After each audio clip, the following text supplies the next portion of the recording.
account without warning? Did an online merchant refuse to send your purchase after they took your money? Know your rights as a consumer. Here's what you can do to file a complaint. As soon as you are aware of a problem, contact the customer service staff at your financial institution or merchant to make them aware of the issue. This is typically the fastest way to resolve your complaint. If that doesn't resolve the problem, you should reach out to the appropriate regulatory agency to file a complaint. The Federal Reserve Consumer Help Center experts and website can answer your questions about how to file a complaint against a bank or other institution. The FRCH website can also help you find the regulator for your financial institution. Depending on the type of institution you have a complaint against, the agency will differ. For complaints about federally insured state chartered bank members of the Federal Reserve System, contact federalreserveconsumerhelp.gov. Specialists can direct you to the agency that regulates your institution, such as the Consumer Financial Protection Bureau, the Office of the Comptroller of the Currency, the Federal Deposit Insurance Corporation, the Federal Housing Finance Agency. The National Credit Union Administration would get complaints about credit unions. And for complaints about an online merchant, contact the Federal Trade Commission. The list of regulated entities these federal agencies oversee is also available at federalreserve.gov/consumercommunities/agency. For more information about how to file a consumer complaint, please visit the link in this post.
Well, good morning. It is happy Wednesday.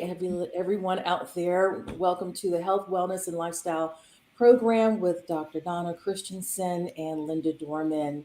Right here on Apple TV, Roku, and if you're listening in, you might be doing so on WSTX Bloomberg Radio out of the U.S. Virgin Islands. We are very fortunate today to have a very special guest to talk to us about a very critical health topic that is plaguing our country, and that is adolescent suicide and just suicide in general, with Dr. Arnel Prim. Welcome to our program. Thank you. Yeah, it's great to have you back, Dr. Thanks so much. Prim. Appreciate Glad to be back. Appreciate you inviting me again.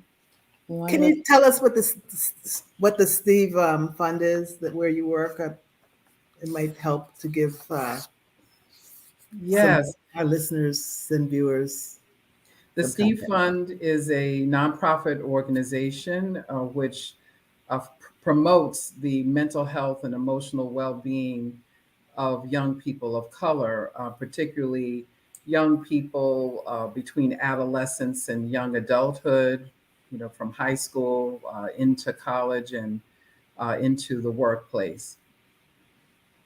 Great. Well, why don't we introduce Dr. Prim to our audience, because you have a remarkable background. And I just want to start with your present, that you are the Director of Minority and National Affairs for the American Psychiatric Association. Actually, that was a former position. That was now former. Oh, okay. Yes, that was back in the 2000s until 2015.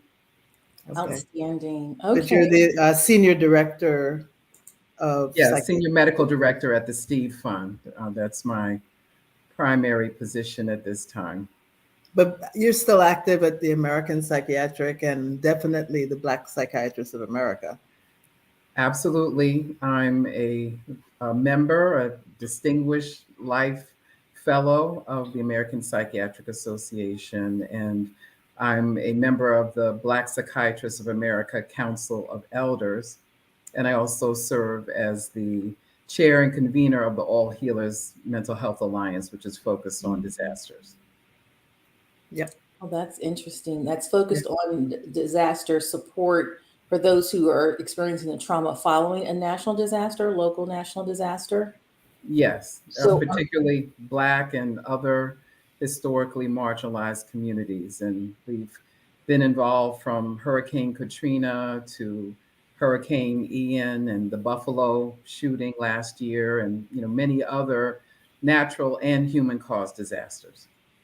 Yeah, they've been in the Virgin Islands for our hurricanes, tried to come back after Irma Maria, but that never worked out. But even when our refinery closed and people were being laid off and people were having to leave, and that was a disaster of sorts as well. And they really reached out to us. Well, But I have to say something good about our involvement with the U.S. Virgin Islands. We are proud to say that one of our Black Psychiatrists of America members provides psychiatric care at the Frederiksted Health Center. And that was a good thing to add to the psychiatric services in the territory. And we may have another one coming. There's Yes. some other interest. So it's really been a big help to provide some of the services, Linda, as you were saying, before we got started. There's not enough. There are not enough providers that specialize in behavioral health, and not enough facilities or programs in many of our communities. So this has been a big help.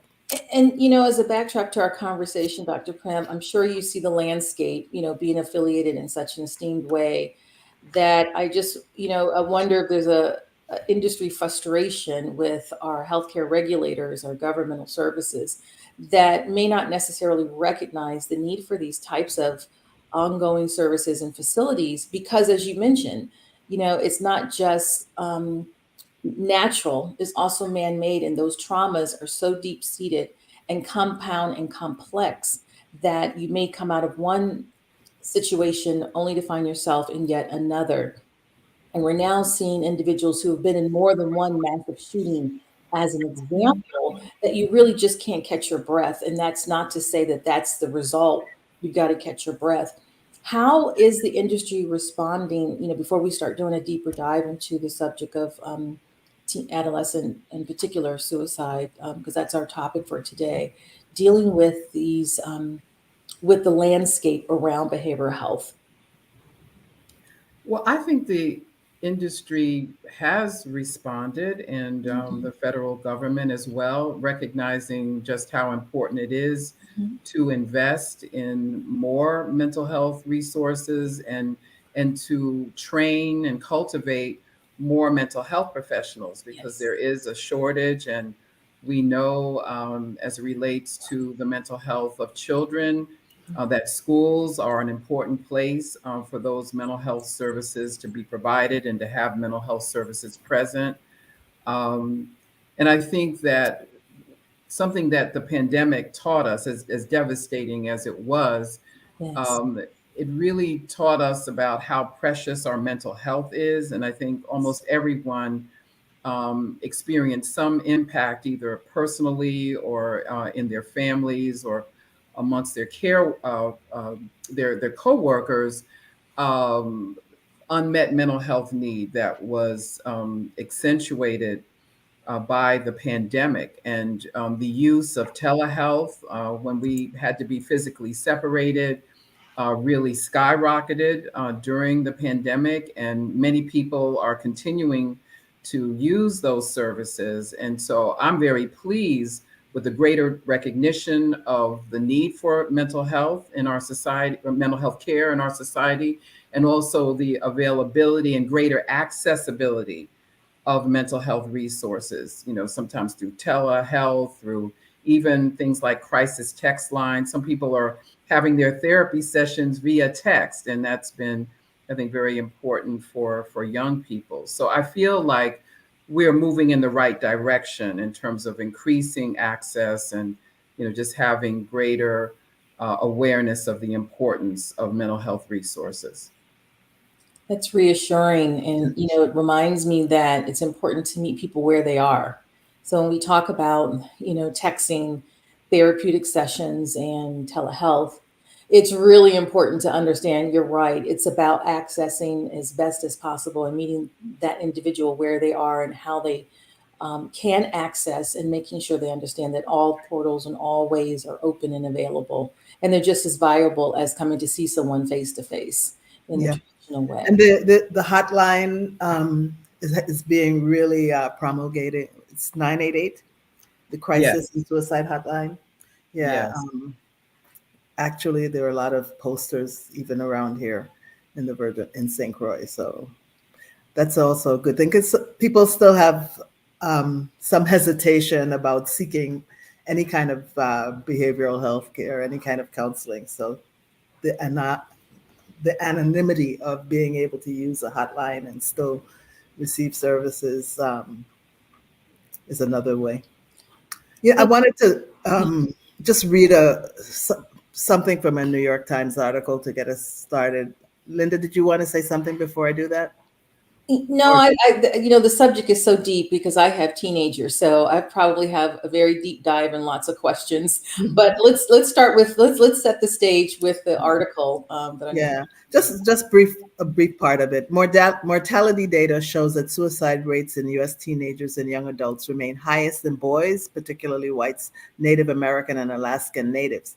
But in recent years, researchers have found that the suicide rate of Black youth is increasing.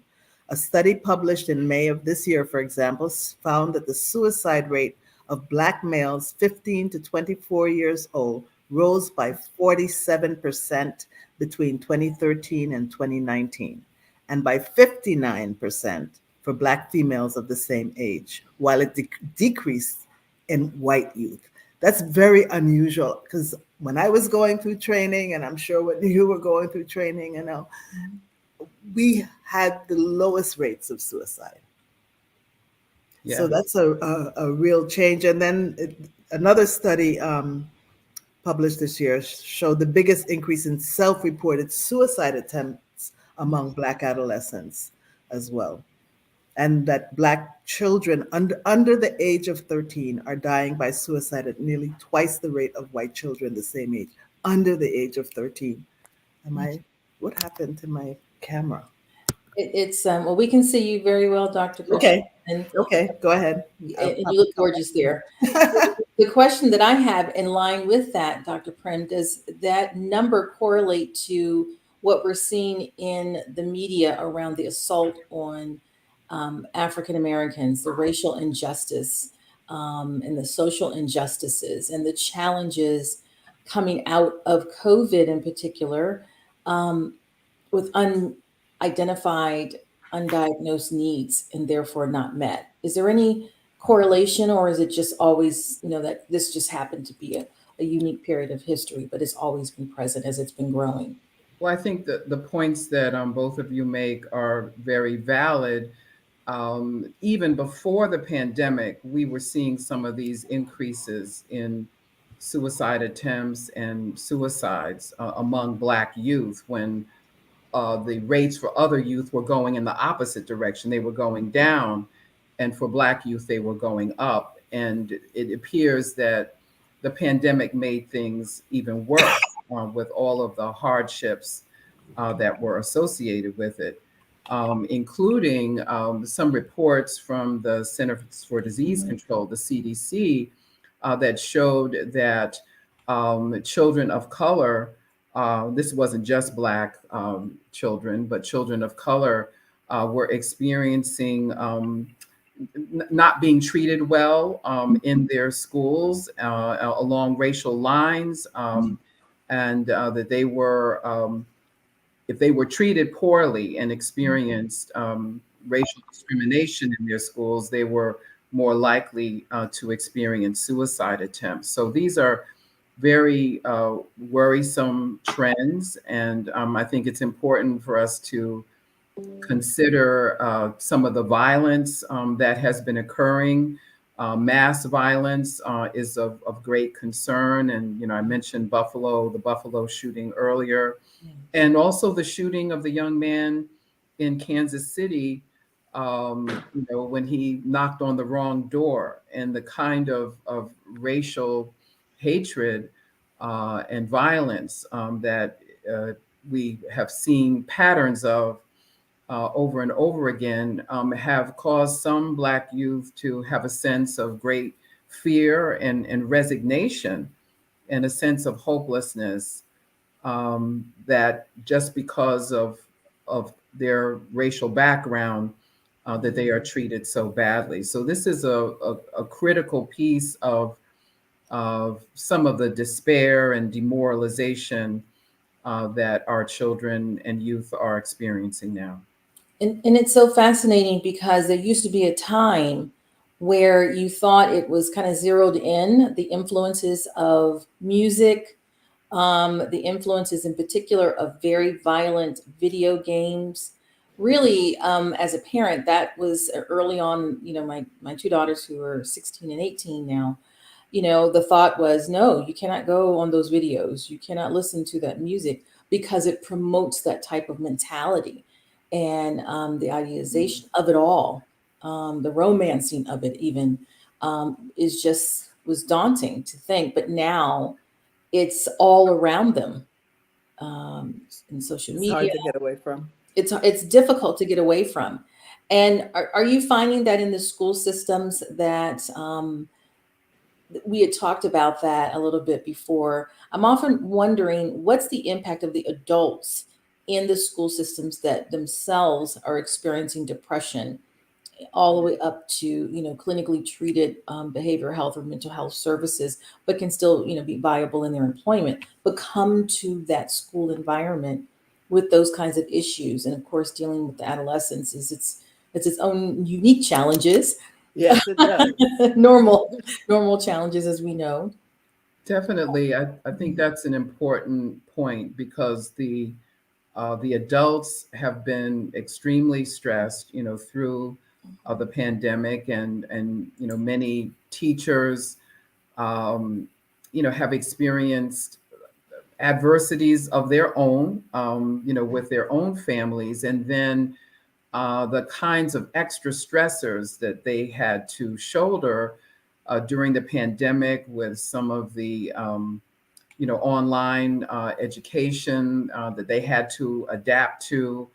And many of them have been quite frustrated, and many of them have considered leaving the teaching profession because of that high level of stress that they were enduring, and then having to be there for the children at the same time. And I think it just underscores the importance of, I'll just call them the caregivers in our society. And, I would consider teachers to be among them, Yeah. because they, spend so much time with our children during the school year. And we need to think about their mental health and well-being in order for them to function optimally in that role that we depend on them for.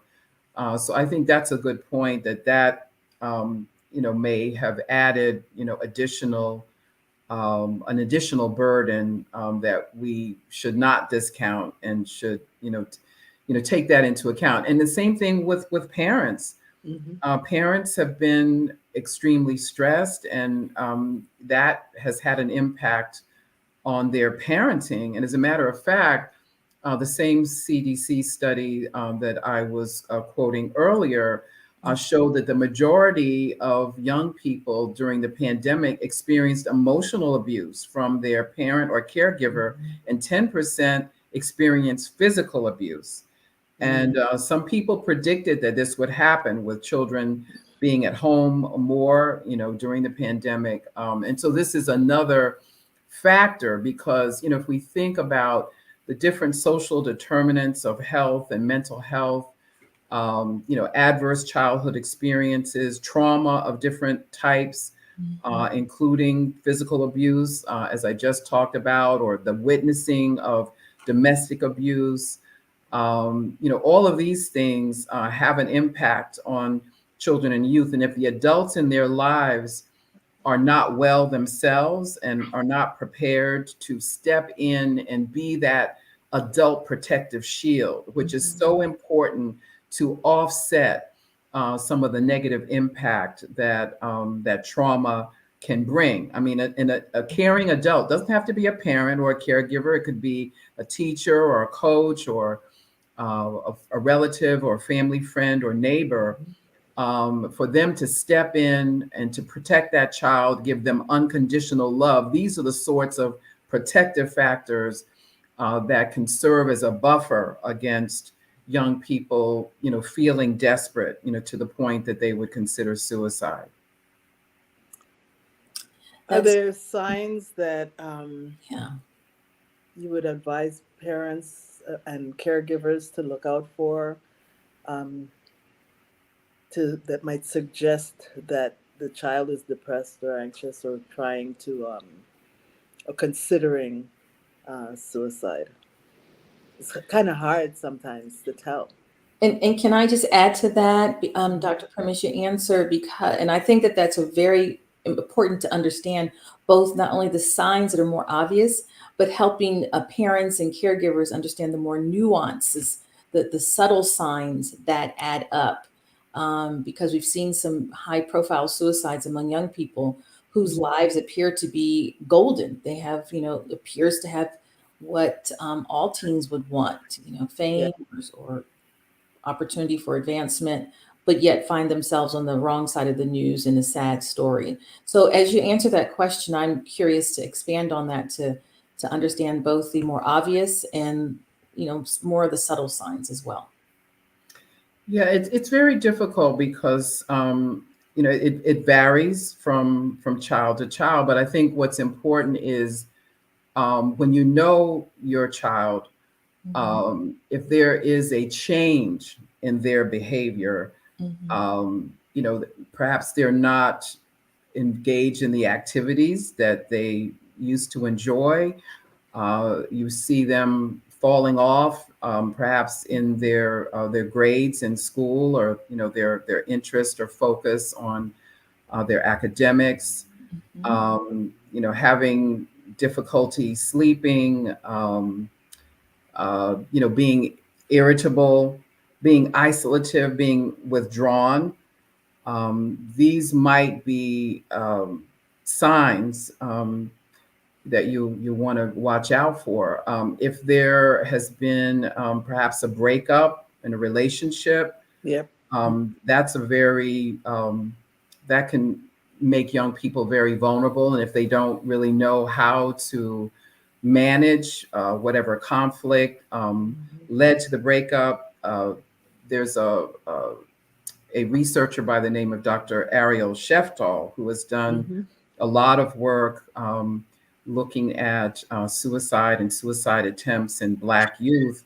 And what she and her colleagues have found is that the breaking up of relationships or disturbance in relationships is a red flag. And that by teaching young people conflict resolution skills, that this might be an avenue towards suicide prevention. So those are just some of the things that may come up. I think that also losses, grief, which has also been huge during the pandemic, and we know that children of color, that 65% of parental losses or caregiver losses during the pandemic were among children of color. So they have carried a heavy burden in that regard. And, the really extreme grief is another concern. It's something else to watch out for. And then also when children and youth have pursued something, or things didn't turn out the way they wanted. Let's say losing games or, in some sort of competition where they may have a sense of humiliation for the loss, that could also be of concern. And so, being mindful of these sorts of things, we can, be vigilant and supportive, and just continuing to communicate with our children and youth whenever possible. Hopefully, there's a relationship before we notice these concerning signs. Yeah. But keeping those communication lines open is really important. Well, this is, thank you for those excellent comments. We're going to actually take a quick break. And when we come back, we'll pick up the conversation Well, after the commercial break. yes, and what time is it? So I believe that Dr. Prim is going to be leaving us during this break. But I think we've had a really robust discussion despite the short period of time. It went And by so fast. our second guest will be coming on. Thank you so much, Dr. Thank you, Prim. Dr. Prim. And thank you both. Appreciate the opportunity. Take You're very care. welcome. And come on back again and again. Thank you so much. Bye-bye now. Bye-bye. For 10 years, the Survey of Household Economics and Decision-Making has tracked the economic well-being and financial conditions reported by U.S. adults and their families. The survey collects data on how people feel about their family's finances to help understand the effects of broader economic trends over time. Conducted in October 2022, the latest survey reveals that 73% of adults were doing at least okay financially, meaning they reported either doing okay or living comfortably. The share of adults doing at least okay financially in 2022 was down 5 percentage points from 2021 and was among the lowest observed since 2016. This decline in well-being aligns with broader economic conditions during fall 2022, including inflation and stock market declines. In economically challenging times, relatively small, unexpected expenses such as a car repair or a modest medical bill can be a hardship for many families. When faced with a hypothetical expense of $400, 63% of all adults in 2022 said they would have covered it exclusively using cash, savings, or a credit card paid off at the next statement, referred to altogether as cash or its equivalent. The share who would pay using cash or its equivalent was down 5 percentage points from 2021 and back at its 2019 level. Consistent with widespread experience of higher prices in the prior year, most adults said that price increases had affected their family budget. Adults with incomes under $100,000 were more likely to say their family budget was affected a lot by rising prices, compared to adults with higher incomes. Black and Hispanic adults, parents living with children under 18, and those with a disability were also more likely to indicate that their budget had been affected a lot by higher prices. Most people took action in response to higher prices, especially through changing spending. The most common adjustments were using less or stopping using products, as well as switching to cheaper alternatives. Just above 1/2 of respondents reduced savings. Increasing borrowing, working more, and asking for a raise were less common strategies. These survey findings provide insight into the wide range of financial opportunities and challenges facing U.S. families at the time of the survey. More information is available in the report on the economic well-being of U.S. households in 2022. To view or download this year's full report and downloadable survey data, visit federalreserve.gov/consumerscommunities/shed.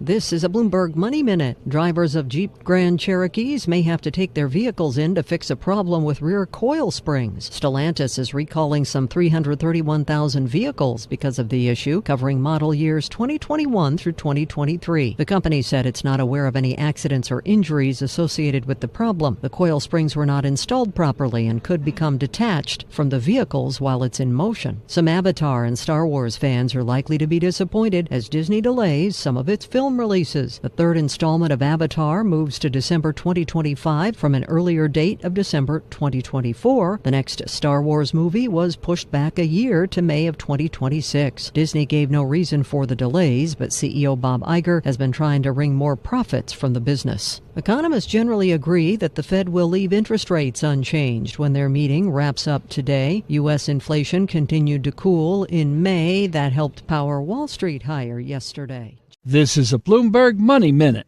It'll be all about the Fed today as central bank officials wrap up a two-day meeting. Expectations that it will leave interest rates unchanged were reinforced by the government's May consumer price report. It showed price pressures moderating last month, though still well above the Fed's target range. Stocks posted modest gains in Tuesday's session. The Nasdaq led the advance, up more than 0.8%. Another inflation report, this one covering costs at the wholesale level, is due before the market opens. It, too, is expected to show an easing of inflationary pressures. Inside the consumer price report was good news for summer travelers. Airfares in May fell 13% from last year, the most in over 2 years. Rental car costs fell by the most since May of 2020, when the pandemic brought travel almost to a halt. But hotel prices rose nearly 4% last month. Larry Kofsky, Bloomberg Radio. This is a Bloomberg Money Minute. Avatar fans will be waiting a long time for the next installments in their favorite franchise. Disney is delaying the third Avatar film by a year to December 2025, part of a shakeup in its movie calendar. The next two Avatar films were pushed back to 2029 and 2031. Two upcoming Avengers films and the next Star Wars movie also were being delayed by a year. No reason for the delays was given. The government plans to buy 12 million barrels of oil this year as it begins to refill the Strategic Petroleum Reserve. It's just a drop in the barrel after a 180 million barrel drawdown from the reserve last year following Russia's invasion of Ukraine. Are you wealthy? A Charles Schwab survey finds that to be wealthy in America, you need at least $2.2 million. Most people set the bar lower, saying they need just $560,000 to feel rich. Larry Kofsky, Bloomberg. This is a Bloomberg Money Minute. Your morning omelet may no longer cost an arm and a leg.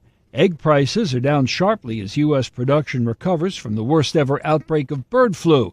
The nearly 14% drop from April to May is the most since 1951. East Coast residents from Maine to Florida will feel the effects of last weekend's collapse of a section of Interstate 95 in Philadelphia. Transportation Secretary Pete Buttigieg says the 40-mile detour around the collapse slows the movement of goods and services through the area, resulting in higher prices. Bud Light has lost its crown as the top-selling U.S. beer. The Wall Street Journal reports Mexico's Modelo Especial led the pack in May with nearly 8.5% of retail store sales.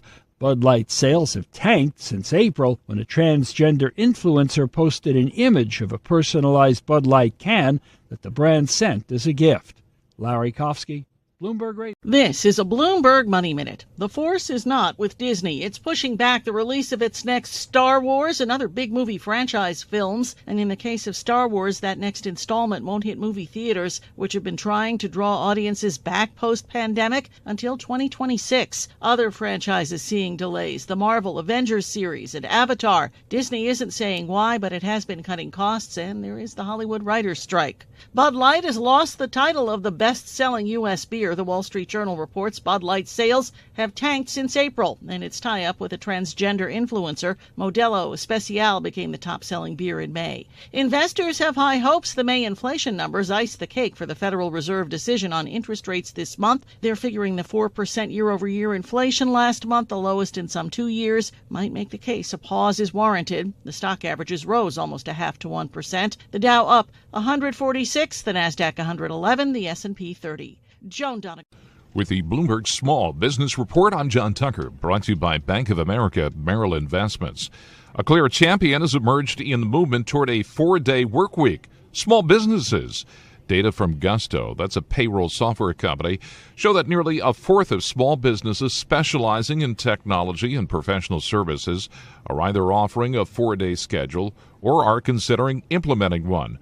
The ability to offer workplace flexibility to employees isn't just a luxury for small businesses. It can be make or break, especially for offices small enough that one employee's bad performance can impact overall output. With a burnout rate as high as 40% among desk workers, small businesses are leveraging relaxed work rules to boost productivity. Even more notable, 40% of fully remote small businesses reported being far above average at building personal connections among workers. And that's the Bloomberg Small Business. This is the Bloomberg Real Estate Report, brought to you by Bank of America Merrill Investments. Could be a worrisome trend in the housing market. More homeowners are slipping into what's called negative equity. From the first quarter of last year to the first quarter this year, the total number of homes where owners owe more on mortgages than the homes could sell for increased by 4%. And the pain was worse for some regions than others. On the West Coast and West Coast markets, we are seeing larger declines. Selma Hepp, chief economist at CoreLogic, says that was especially true in California, Washington State, and Utah. There are a couple of things going on. One is that, those are more pricey markets to begin with. So mortgage rates did play a larger role here in leading the declines. And the other thing is the affordability is much bigger issue in those markets. On the other hand, she says this year things do seem to be improving. We are actually up from the fourth quarter of last year to the first quarter of this year in terms of home equity gains. So they're back up on an upward path. And that's the Bloomberg Real Estate Report. I'm Denise Pellegrini.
Well, welcome back to our TV Health, Wellness, and Lifestyle with Linda Dorman and Dr. Donna Christensen right here on our TV.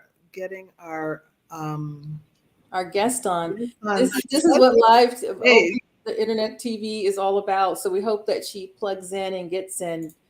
Dr. Enid Aird is a terrific guest, Anola Aird, excuse me, to our program and has been on the program before to talk about generational traumas and bring to us information from the Community Healing Network that helps us to address a whole host of behavioral health and mental health systemic issues that we experience. But as we and I really wanted to move to another part of the article that talks about I read the data about how our suicide rate in Black males and females, even more so in females, has increased, and suicide attempts as well. Yes. But further in the article, it speaks to some of what the background. It says the experiences of the African American child are like none other in the United States. And this is from LaVaughn Robinson, a clinical psychologist and professor of psychology at DePaul University in Chicago, who's been studying suicidality in Black adolescents. And she goes on to say, we live in a society that marginalizes us more so probably than any other group and has historically for years. She also says that in the Black community, suicide as we typically define it remains rare, but the numbers may be higher than we think because of the indirect suicide, she said, where adolescents deliberately put themselves in harm's way. And this is where I'm hoping that Dr. Aird will be able to get in. I suggested that she come back on and try again. The question you should ask is, why is it that their will to live was so weak or not strong enough to prohibit them in those cases from engaging in those very risky behaviors that could in fact be deadly. So I'm hoping that I hope that she does come on. Oh, and look, just in the nick of time. okay, good. Yeah. I Hi. think going back out and coming back in. That Dr. Aird, welcome. And I was just reading. Did you hear what I was reading? No, I did not. Yeah. Sorry about that. A clinical psychologist and professor at DePaul University was saying the experiences of the Black child is like none other in this country. We live in a society that marginalizes us more so probably than any other group and has historically for years. And she goes on to say that suicide as we define it may not be capturing all of the suicide attempts because there's also indirect suicide. And the question she said we should ask is, why is it that their will to live is so weak or not strong enough to prohibit them in those cases from engaging in those risky behaviors that could be deadly? And I know I wanted to read that because I think it opens up some of the discussion and the work that you have been doing. Yes, and thank you so much. It's good to be with you. Sorry for those little technical glitches. Yeah, they happen to all of us. I went out. I got my screen went totally black. And we just keep on going. We understand. Yeah, exactly. We know how to keep on going. Yes, we do. Yes. You know, you said for a long time this has been happening. This sense of devaluing of Black life. It's not decades, it's centuries. It's not here in the United States, it's everywhere. For about 700 years, the world has operated under this idea of white superiority and Black inferiority. There's been a hierarchy of human value in the whole world. And so we start this continuum of, you know, whiteness and proximity to whiteness conferring maximum human value, and Blackness and proximity to Blackness dramatically, profoundly diminishing human value. And that is the world into which we bring our children. Yeah. That is the world in which we, as part of the community of Black women across the world, have brought our children into the world for the last 700 years. It is remarkable how much we've been able to do, how much our ancestors have been able to do, how much we've been able to do, but it has always been in the teeth of this notion of Black inferiority and white superiority. So when we look around today and wonder why it seems like we're, you know, skating backwards, we have never dealt with this lie. The lie has continued to exist as we have gone through, as our ancestors went through centuries of enslavement, as we moved right into Jim Crow and moved past Jim Crow into whatever that was, whatever we thought was something post-racial. The lie has been there all along. And so when in 2020, we are forced awake by the demonstration of the lie with George Floyd. Remember, there had been indications of that all along. Rodney King in my generation. All along.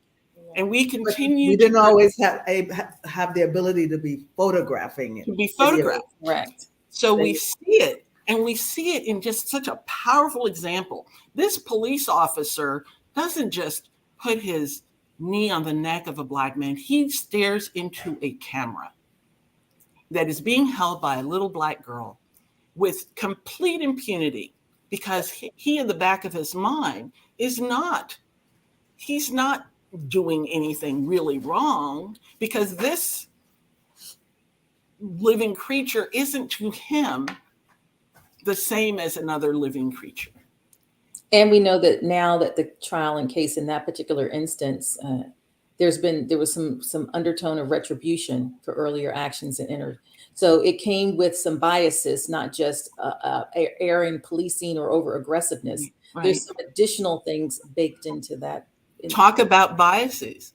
There's a psychologist named Jennifer Eberhard who I think is in Stanford, and she has done some really interesting work around the association between Black people and apes specifically. We are the human beings that have excuse my husband in the back there. We are the human beings that have the strongest association between us and apes, right? And she says that this really does lead to a tendency, specifically on the part of policemen, when they encounter Black people, to be more afraid, right? So the thing that goes off, the alarm clock that goes off for them is higher. And we know this is common sense. It makes sense, right? Because it's been centuries of stereotyping, centuries of conditioning around who we are. Do you think, Dr. Go ahead. No, you go ahead, Linda. Because I am baffled by this thing that exploded, and now we have a term, Karen. We even have a term, kin, for our non-melanated people in the world who act out in the most bizarre and uncommon ways. And I often wonder, is there some secret society that's telling them to do this? And doesn't matter if they're filmed, or they built into their DNA. It's years of or is it conditioning. what you just said, that how profound that, because of our association with this species, which is highly intelligent. Let's be clear that this is a highly intelligent. Apes are not, they are highly intelligent. So kudos that we're associated with that. But I'm wondering, where does that phenomena come from in this way? Well, it's years of conditioning. So you have the articulation of the lie. You have, and let's go back to where it starts.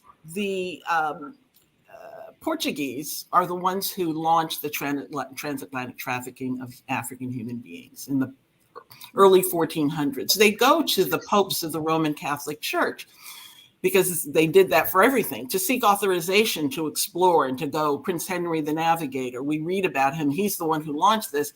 We don't know that he got permission from the early popes pursuant to these papal bulls that basically said, you have our permission in the name of Christ to go search out and convert these people who are not who are pagans, essentially, and you have the right to invade their territories, search out, occupy those territories, and reduce them to perpetual slavery. Mm-hmm. Now, that happens too in the New World with indigenous people. Mm-hmm. In the case of the Africans, what's fascinating is that perpetualness is never withdrawn. That perpetual authorization is never withdrawn.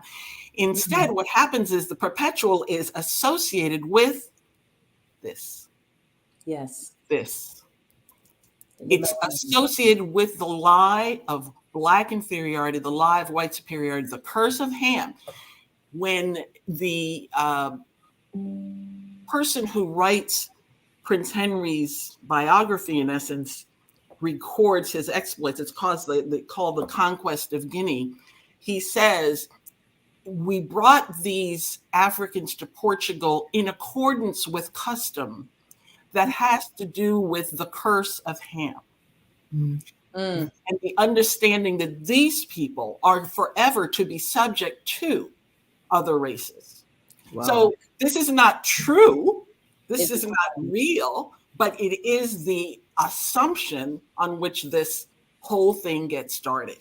And so our work is focused on, one, really understanding the history, correcting our miseducation about how all this started, and then saying, wait a minute, This was intended to be perpetual, which is one of the reasons why I am just a fanatic about saying to people, don't say what we often say in the struggle continues.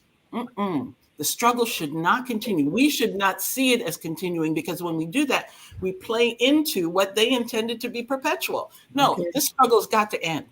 And that is what we're about. We are about building a global grassroots movement for Black healing, wellness, and empowerment, emotional healing, wellness, and empowerment, that has as its first, most crucial step, freedom from the lie. I love it. Freedom from the lie of white superiority and Black inferiority. We've got to be free from that, because that is at the root of our dehumanization. It is at the root of the underdevelopment of Black communities around the world. It is at the root of everything. Without it, we have ordinary human being problems, which are substantial enough in and of themselves. And does that take a certain amount of courage? Because I will say, in my own personal world, where I have come across non-melanated people in the world, that the trauma of wanting to affiliate is ever present. And I didn't realize that till I turned down some opportunities, because I realized I did not want to be in a position of authority, because I didn't want to have to deal with the issues. I didn't want to have to deal with the backlash. I didn't want to have to deal with the structural and racial issues. And then I realized that might actually be my own sense of trauma. And I need to really get a hold of that. So Right. Well, who wants to deal with issues? Right. You know, I mean, well, those are made up. Maybe there weren't going to be any issues. It was a bias on my end. We're hypervigilant, and reasonably so, right? It's not crazy to be hypervigilant, because it's constantly coming at us, and we don't know what the source of it is. We don't know what the motivation of it is, because, and we don't know whether we should be afraid, because so many times we should be afraid. It's rational to be afraid. I think we're seeing it now. I mean, I have a lot of fear. I feel, especially I fear for my grandchildren. Oh, please. I was just talking about that to someone about that earlier. Like, yes, our grandchildren, what awaits them? Yes, and it does weigh on them. And then I wonder, therefore, does it translate into, in parallel, this concept of replacement theory? That's and what we're seeing in like Florida with Rick DeSantis, and a lot of the reversals around just basic human rights, or even basic study of Black history. Yeah. Being able to look at Black history as part of American history. Are these kinds of issues also that you're exploring in the conversation around the healing of Black communities around the world, to understand we're not about replacing anyone? And that's a shame that that's a thought process. It is a shame, because there's fear that's being driven by fear. Fear. Right? And it's being fed. And it's being fed yes, absolutely. So. And it's an existential fear. I mean, there is incredible value in whiteness, which people feel they just want to hold on to. I get it. I get it. But let me say this, our focal point is us. Our focal point is people of African ancestry, and what we must do for ourselves in order to be healthy and whole, even as we continue to face all of these challenges. We believe that it is possible for us, with adequate education, adequate self-help work, support group work, where we come together in what we call emotional emancipation circles, focused on specifically on freedom from the lies, focused on really understanding the history of the lie, the impact of the lie, the power of the lie, how it has affected us in terms of our perceptions, our images, our formation of ourselves. And we pass that on to our children. So then how do we practically enter into that work in our local communities? Our listeners and our viewers are saying, this is the most remarkable thing that I've heard. Someone has actually said, yes, you are living under a lie, and you have permission to now say truth to lie. Let's stop.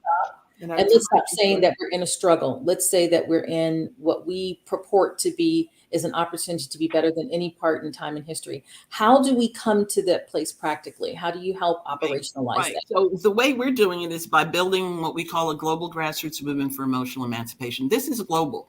This issue affects us wherever we are, no matter what language we speak, wherever we were born. I was born in Panama. You're in the Virgin Islands. It's everywhere. I've seen it in Paris. I've seen it in Italy. We know it exists in all of those places. This is what brings us together. And we believe that we need a global grassroots movement that recognizes this as the root cause of the dehumanization of Black people wherever we are, including on the continent. And there are so many manifestations of it on the continent. And is for there us, a website that we're almost running out of time? no problem. Communityhealingnet.org, communityhealingnet.org. And our goal has been to equip and dispatch healers, people who are trained in the emotional emancipation circle process. And I must mention the Association of Black Psychologists, with whom we have collaborated to develop this process so that it really would be psychologically sound and culturally grounded. Our goal is to dispatch all over the world people who are emotional emancipation circle facilitators who know this process. It is grounded in African philosophy and African psychology. Again, I mentioned the name of Dr. Cheryl Tawede Grills, who you may know. This is a process she and her colleagues helped us develop so that we will be able to send people out into the world who can be catalysts for the emotional emancipation, healing, wellness, and empowerment of our people. So Dr. Christensen and I are affiliated with many groups. Would we come to the organization and actually ask for a facilitator? Right. We have a great announcement. We have CHN has a new executive director. Her name is Dr. Lorena White. I would ask you to reach out to her at lorena@communityhealingnet.org or info@communityhealingnet.org for people to find out how to get the training in e-circle facilitation.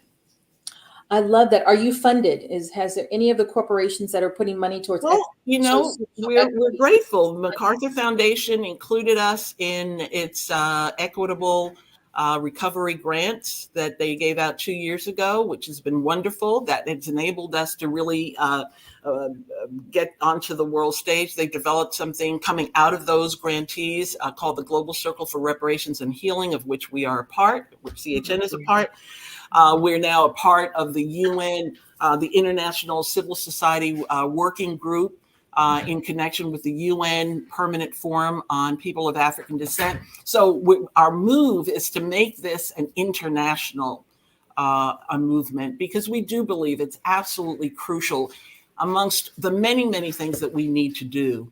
I believe there's nothing more important than this issue. And if our listeners and our viewers wanted to volunteer, they would call Miss Lorena White, the new executive director. Well, maybe in fairness, why don't we try info@communityhealingnet.org? Okay, let's do that. Let's not bombard her. Right. Okay. Well, we encourage our listeners and our viewers to get very much involved in this subject, become a part of the grassroots movement so that we can make it take it upward as a global initiative. And we're so proud to hear of the affiliation that Community Healing Network has with the UN and other organizations. And we encourage those who are part of the funding community. This is the type of work that's needed to be heavily funded. There's a lot of social justice, racial justice money out there in corporate America and foundations of significance like MacArthur. And we encourage you to go back and advocate for this organization and its partners in doing so. Thank you. Thank you very much. Appreciate it. Community Health Network. And that's Community Healing. Healing. Community Healing Network. Is that communityhealingnetwork.org?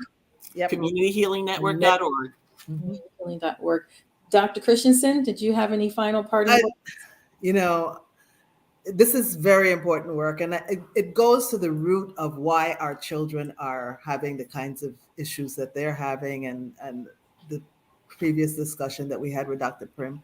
We have to do this. Our children deserve to have this cleared out. This is underbrush that needs to be cleared out. There are other issues to be dealt with, but they need to stand on a firm foundation. Absolutely. Without this lie, we need to move toward the truth of Black humanity, replacing the lie with the truth. And to feel proud of who they are, regardless of anything that they may see or understand from others. That Right. they are dynamic. Up to us. It's up to us to make Yeah, that. we have to instill that in them, and yeah. And I think that would eradicate a lot of the things that we're seeing in the. I think that's right. I think instilling the Absolutely. information is important, but getting the lie out, Yes. excising the lie is so very, very important. And that process, it's a process. It's not something that can just happen. No, something that we have to work on every day. Well, then we need to make your comments. We need to figure out a way to make you a regular part of our program so that we can bring this message on a regular basis. So, I'm here whenever you are, and Dr. White is here too. So I'm happy to introduce her to you. fantastic. Thank you so much. Thank you for our listeners, viewers, and Dr. Arid. It's so great to see you, Donna, as always, on the Health, Wellness, and Lifestyle with Linda Dorman and Dr. Donna Christensen here on the OurTV.network. So thank you again. Thank you. Thank you, and have a good day.